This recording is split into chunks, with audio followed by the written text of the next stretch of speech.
Sa wakas, Coco Martin nagsalita na sa panawagan ng veteran ang aktres na si Gina Parreño na makabalik sa pag-arte. Sa panayam ng kapamilya reporter na si Ganyel Krishnan, ibinunyag ng aktor-direktor ang plano netong muling makatrabaho si Miss Gina Parreño.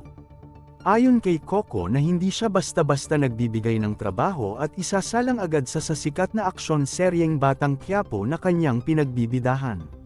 Paliwanag ng aktor na dapat may dahilan at importansya ang role na gagampanan ng artistang kanyang kinukuha.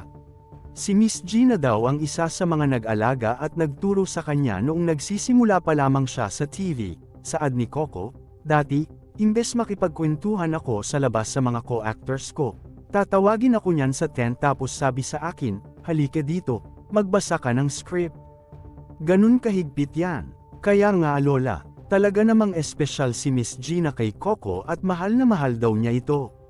Ayon pa kay Coco, dapat marunong daw magbigay ng pagpapahalaga ang mga batang aktor sa mga veteranong aktor. Matatandaang sinabi ng veteran ang aktres sa isang panayam na ang kanyang birthday wish ay ang muling makagawa ng proyekto sa telebisyon at pelikula. Kilala si Coco sa pagtulong sa mga kapwa niya artista, lalo na sa mga artista tila nawala na sa telebisyon at walang pinagkakakitaan.